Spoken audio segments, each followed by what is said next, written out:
Moi, j'aime bien une phrase de Gandhi qui dit Sois le changement que tu veux pour le monde. Et c'est tout à fait ce que j'essaie de faire depuis 3 ans. En tous les cas, c'est d'être qui je suis au travers de mes missions professionnelles. On essaie de me dire que c'était pas normal que j'éprouve pas de colère par rapport à mon handicap et non, j'ai pas de colère. Si on me disait demain, voilà, on peut t'opérer, faire quelque chose, j'y réfléchirais à 2 fois.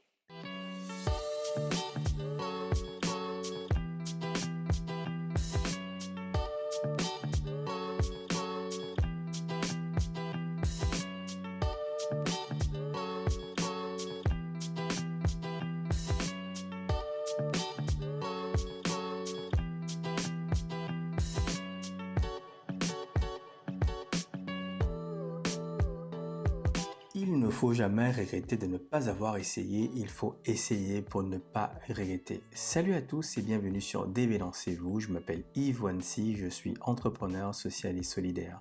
Je suis malvoyant et j'ai la chance d'être handicapé tout simplement parce que mon handicap m'a donné l'opportunité et la chance d'être entrepreneur. Bienvenue dans cette nouvelle rubrique Partage positif, une série de vidéos qui a pour objectif de vous faire contribuer en participant aux vidéos de DV Lancez-vous.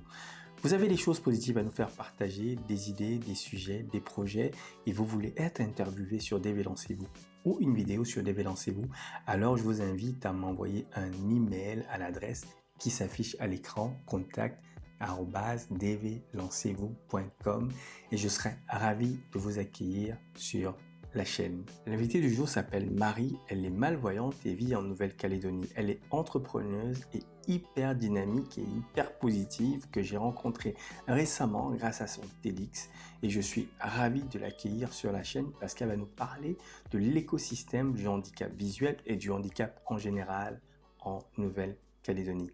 Bonjour Marie et merci d'avoir accepté l'invitation à participer à DV Lancez-vous. Comment tu vas? Eh ben, ça va bien, merci à toi. Oui, ça va très bien, nickel. Je rappelle que tu es de l'autre côté de la Terre, tu es en Nouvelle-Calédonie. J'ai vu ton TEDx et je t'ai proposé de participer à cette nouvelle rubrique Partage positif.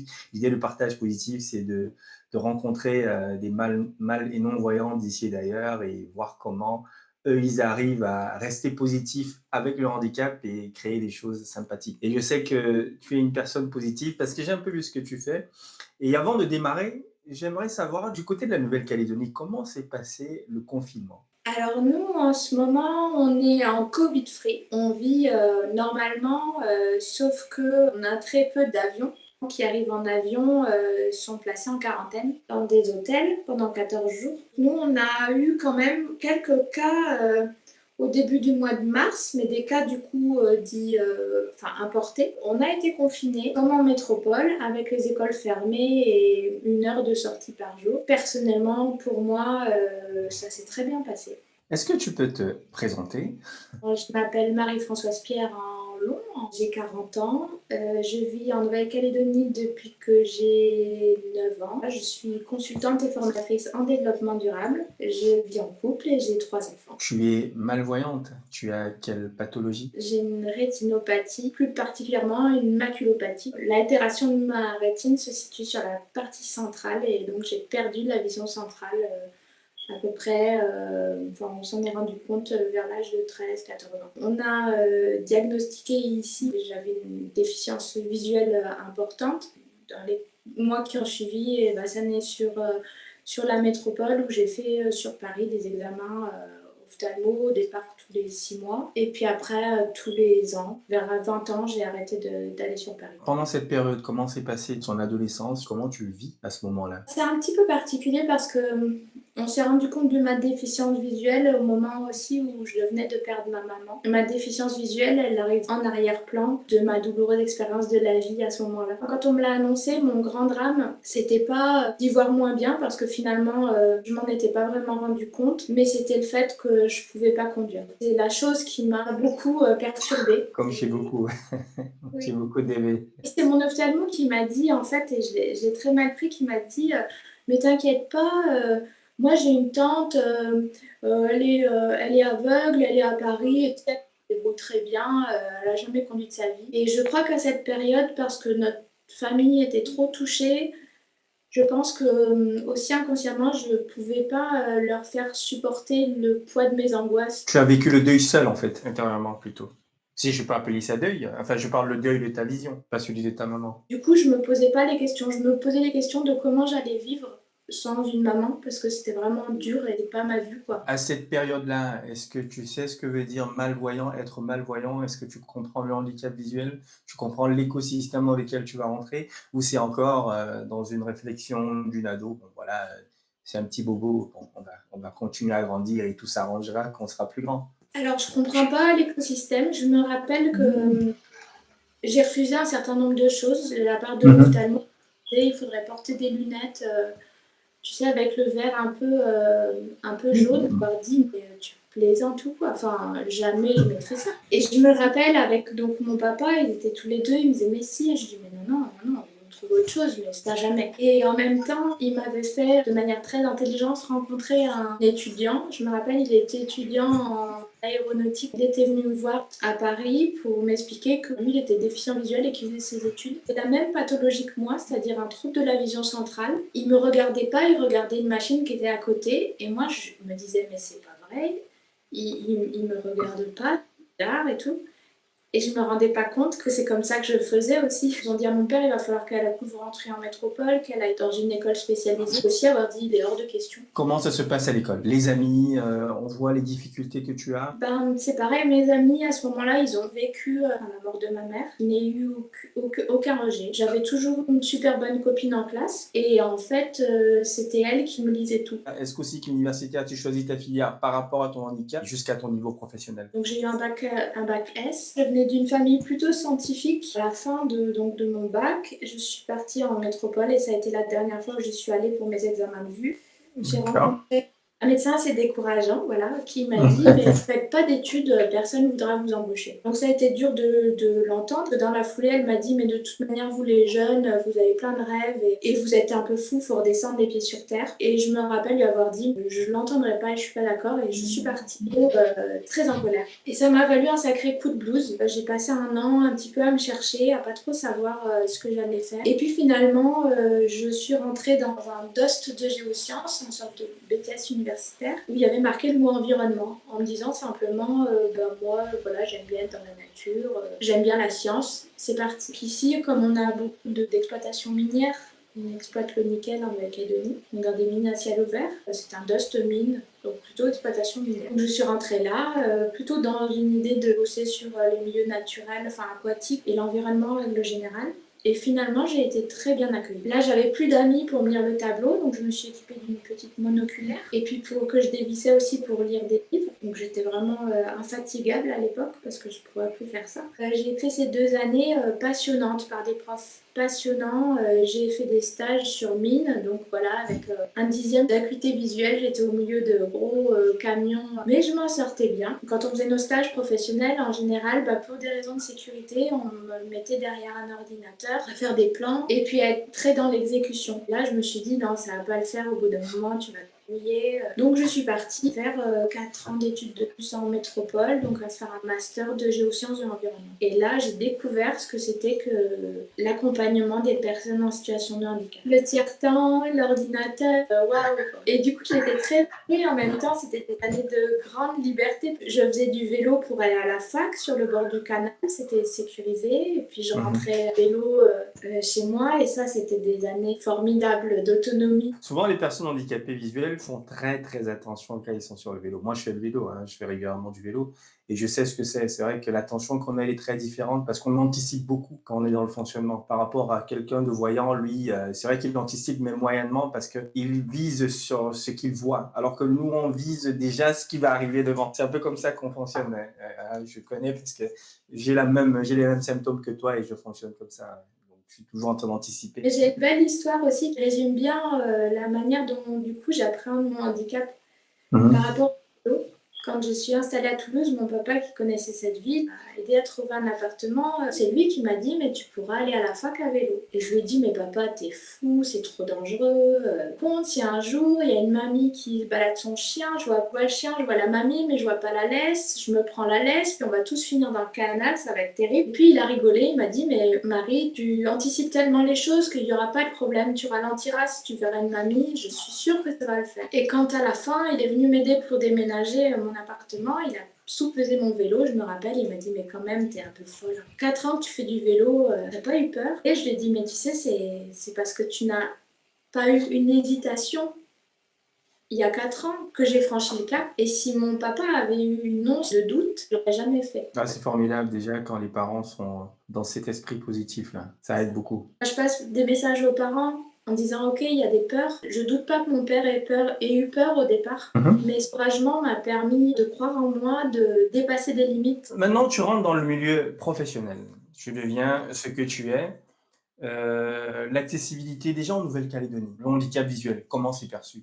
Comment ça se passe là-bas? On dit souvent c'est Calédonie français, mais c'est un peu comme en France, mais on sait que c'est très différent. Non, c'est pas tout à fait pareil. Déjà, on n'est pas très nombreux, on est 280 000, 300 000 habitants. On peut pas avoir les mêmes services. Ensuite, la Nouvelle-Calédonie, c'est pas un département d'outre-mer. On est un territoire au statut particulier. Et du coup, on a des compétences particulières, et notamment la compétence de la santé, du handicap, sont des compétences Nouvelle-Calédonie. Les réglementations sont des réglementations de la Nouvelle-Calédonie, même si elles s'inspirent en général de la métropole, avec un financement qui est un financement propre à la Nouvelle-Calédonie. Donc il n'y a pas de centre, par exemple, scolaire avec ce qu'on appelle les enfants à besoins éducatifs. Il y a un institut voilà, de l'autisme, mais les déficients visuels, enfin les enfants, en tous les cas, ils vont aller avec les autres enfants et il y a des systèmes pour un petit peu aménager leur poste de travail. Enfin, on manque, moi c'est un manque en tous les cas que j'ai, d'assistance et d'aide technologique, d'accompagnement technologique sur les logiciels. Pour la base vision, on a une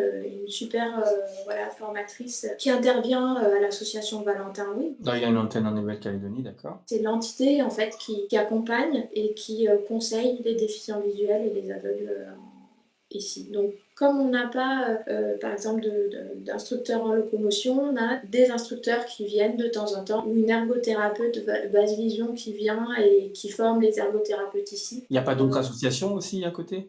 Bah, tu vas en avoir, mais par exemple sur l'accessibilité à la culture, mais voilà, tout handicap. Mais il y a un tissu associatif qui est assez dense, de manière générale, en Nouvelle-Calédonie. Et dans le secteur du handicap, je crois qu'il y a une cinquantaine d'associations. Il y a 2 collectifs, il y a un collectif handicap et un autre qui s'appelle Mouvement pour une Calédonie inclusive. C'est joli ça. Donc je sais que tu es aussi dans l'inclusion. Qu'est-ce que tu fais exactement dans l'inclusion? Comment tu accompagnes les personnes? Est-ce que c'est seulement les personnes handicapées visuelles ou c'est tout handicap? Tu as des petites anecdotes à nous raconter aussi.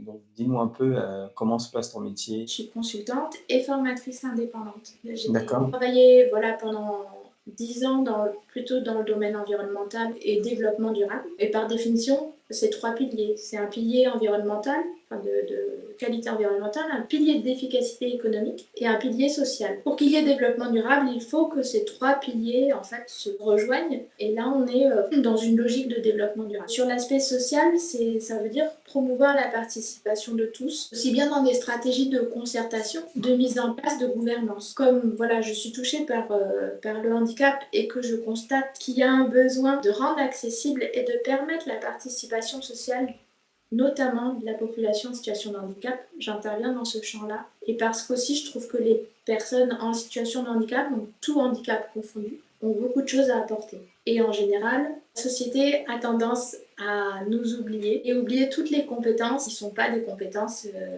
on va dire, logiques, reconnues socialement. On parlait tout à l'heure de l'attention. Le fait de faire attention aux obstacles, à ci, à ça, pour moi, c'est une compétence professionnelle en devenir, inexploitée souvent.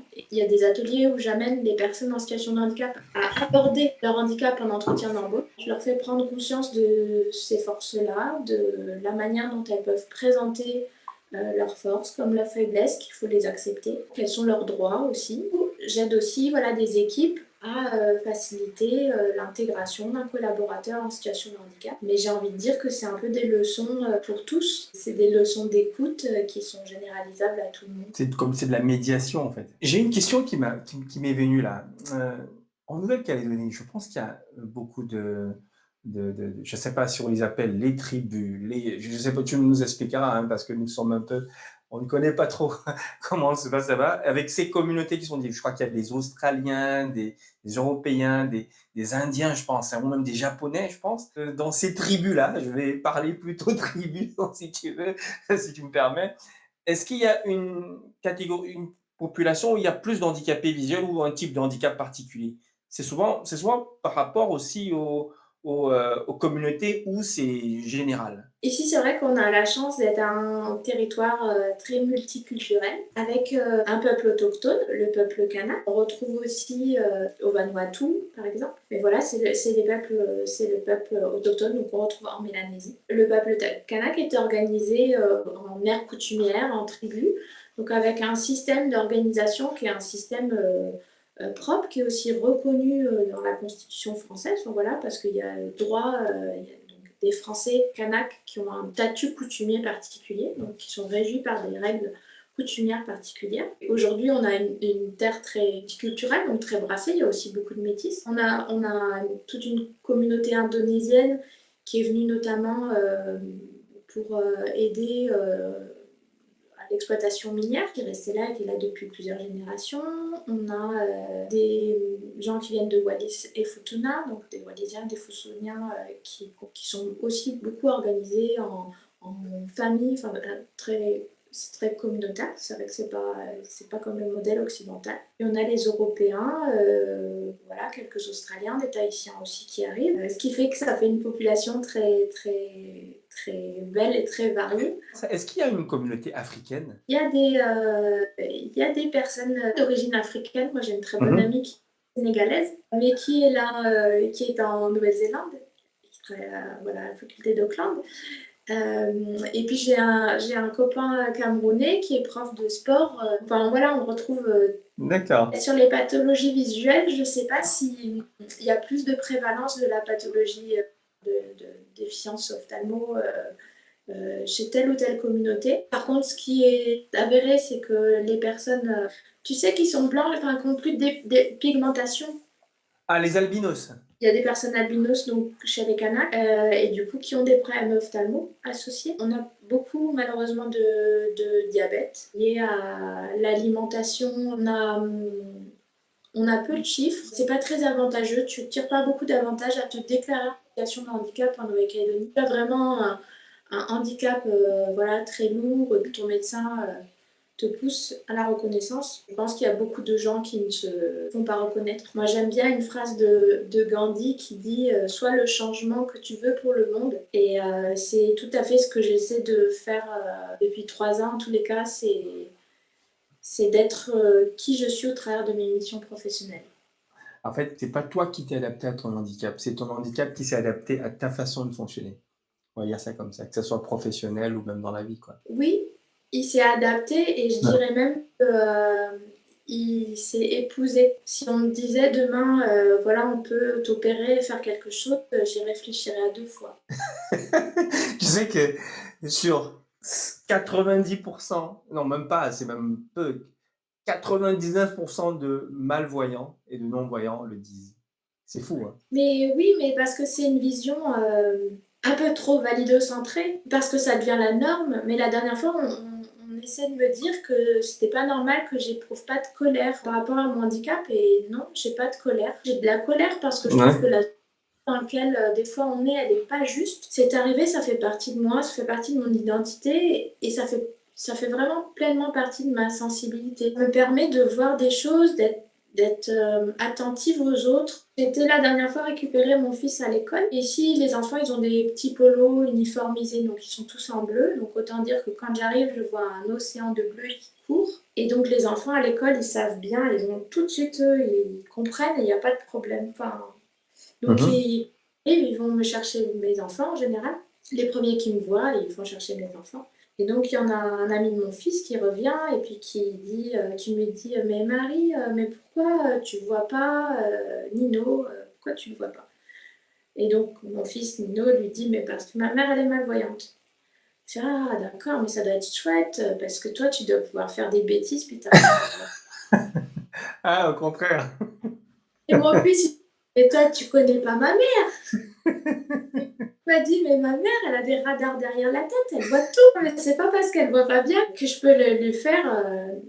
Enfin voilà, des bêtises dans son dos, c'est pas possible. Et j'ai trouvé ça très vrai. Selon ce que tu fais dans tes actions inclusives, que ce soit professionnelles, même dans ta vie perso, hein, est-ce que tu sens qu'il y a eu de l'évolution par rapport à les actions que tu as menées au niveau professionnel? Est-ce que tu as une histoire à nous raconter par rapport à ce moment de formation et d'inclusion? Je me rappellerai toujours d'un jeune homme, 35 ans, euh, qui est arrivé un peu en retard le premier jour de formation, un peu tout désolé, hyper studieux, hyper posé, qui prenait des notes vraiment de manière très consciencieuse. Et du coup, quand je l'ai interrogé, il m'a expliqué que voilà, son handicap c'était lié à l'épilepsie. Il avait eu un accident de voiture à l'âge de 18 ans, qu'il avait eu des troubles épileptiques, que maintenant il était sous traitement, il était stabilisé.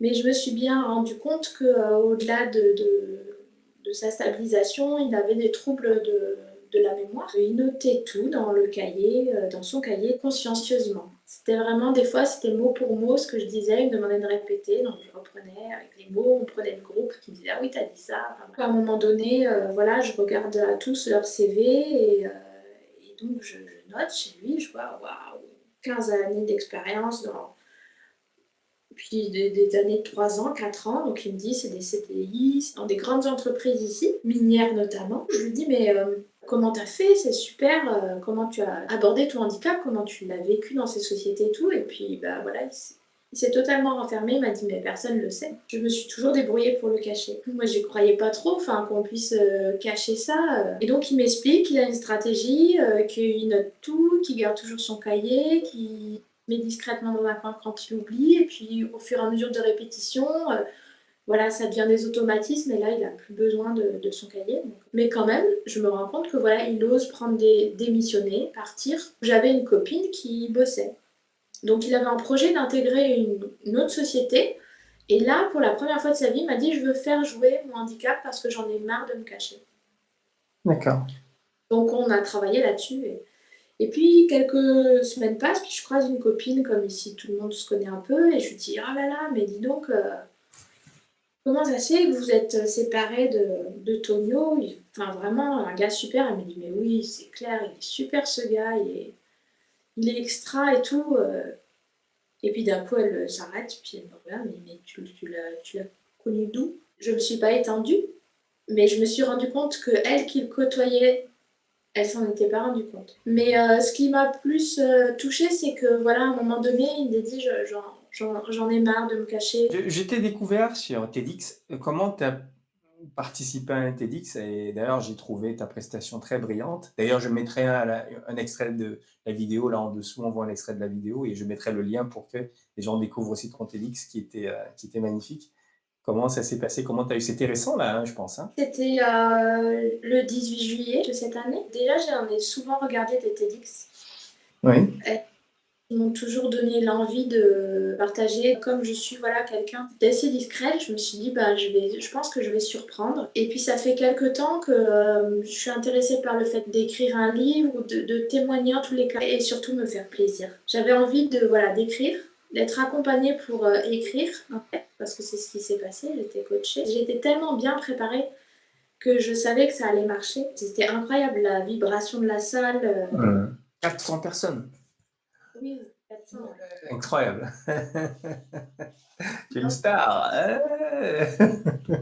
Le centre culturel Chibao, c'est un lieu ici plein de symboles. Et puis au-delà de ça, c'est se dire une handicapée qui, qui vous, voilà, qui vous raconte une belle histoire. Comment tu as découvert la chaîne d'Évélancez-vous? Bah, j'ai découvert la chaîne après mon TEDx. Du coup, j'avais clarifié un peu moi mon propos ce vers quoi je voulais aller aussi. Et en fait, dans les algorithmes Facebook, ça m'a proposé DV Lancez-vous. Et du coup, je suis tombée sur l'interview, je crois la première que j'ai vue, c'est de Naël. J'ai fait waouh aussi bien sur le titre, donc déficient visuel Lancez-vous. J'ai Ouais. trouvé ça super. C'est choquant. Certains le trouvent choquant, mais je le fais exprès. Ah, ouais, je trouve plein d'entrain et enfin en tous les cas moi il a correspondu à mon élan. Mhm. Et du coup, j'allais voir et du coup, donc en regardant cette vidéo, j'ai trouvé ça génial. Enfin, la personnalité de ce grand Ce jeune homme. bonhomme-là, elle m'a plu. Mais voilà, moi, je suis émerveillée. Enfin, quand j'ai vu donc, ce que vous avez vu d'ensemble, Mhm. voilà. Le titre aussi, tu parlais de Sensé, mais moi, ça m'a fait pareil pour Vue d'ensemble et Entendez voir. Je me suis dit, mais oui, c'est super. Et, Ouais. et effectivement, voilà, message branche ma sœur. Ma sœur a toujours plein d'idées aussi.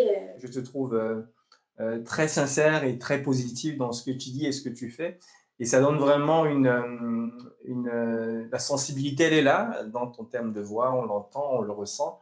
Et ton côté positif, mais vraiment dans la douceur. C'est vrai que moi, je suis plutôt positif, très actif, mais toi, tu as une positivité très douce et on prend le temps, tu vois, le temps de décoller. Après, on voit comment c'est vraiment, c'est extra ce que tu dis. Et qu'est-ce que tu pourrais donner comme conseil aux DV, déficients visuels? Je ne sais pas si vous appelez DV aussi en Nouvelle-Calédonie. Si j'ai à faire un message pour les déficients visuels, je Lâche-toi. dirais est-ce on est bon, quoi. Quand Ah, même. lâche-toi, lâche-toi, lâche-toi. Mais après, je dirais un message voilà, pour le commun, pour dire on passe tous par des choses difficiles de nos vies. C'est dans les moments difficiles, même si c'est pas agréable, qu'on apprend le plus. Dans ces moments-là, il faut viser la lumière qu'on voit avec les yeux ou la lumière qu'on voit avec le cœur. Il faut tendre vers ça, quoi. Prendre un petit peu chaque jour, prendre confiance, prendre sa petite dose et puis au fur et à mesure, voilà, grandir, accéder au bonheur. Tout le monde, c'est accessible à tous. C'est du travail aussi, c'est une persévérance. Tout à fait. Et et on a tous, humains, on est tous liés par ces mêmes problématiques-là, d'accéder, de se libérer de nos peurs et d'accéder au bonheur. Mais super, super. En tout cas, merci beaucoup Marie de nous avoir apporté la vision du handicap en général, visuel aussi de la Nouvelle-Calédonie, ton sourire, d'ailleurs tu l'as dit dans ton TEDx, ça c'est une de tes armes et on le voit là dans l'image. Toujours. Ouais. Et en fait, ce que je voulais conclure, c'est dire que c'est grâce à ce type de vidéo qu'on peut faire changer les choses, peut faire partager les choses différemment, le handicap visuel ou pas, ou d'autres handicaps, et montrer que beaucoup de choses sont possibles, il faut juste oser. C'est ça le problème. Il faut que les gens osent. Et quand on ose, on se rend compte de ce qu'on est capable de faire et ce dont on n'est pas capable de faire. En tout cas, pour ceux qui nous suivent, merci d'avoir écouté Marie, merci d'avoir écouté la Nouvelle-Calédonie. N'hésitez pas à commenter, liker, partager, en parler autour de vous. Marie, je vais mettre ton TEDx en lien dans la description de la vidéo et aussi le lien de ton entreprise et ton site internet pour qu'on voit un peu ce que tu fais. C'est aussi important. L'idée, c'est d'avoir des échanges. Et je ne sais pas si tu as un dernier mot. Bonne continuation, merci beaucoup Yves, voilà, pour ce que tu fais, parce que je crois comme toi que ça a voilà, beaucoup d'impact. Et dans tous les cas, moi j'y crois. Et je te Merci. remercie. Voilà, ce que tu fais, voilà, c'est important, c'est riche et ça ouvre l'esprit, ça rend ce monde plus petit et plus humain. Donc merci beaucoup. Super. Merci à toi et je te dis à très très très bientôt.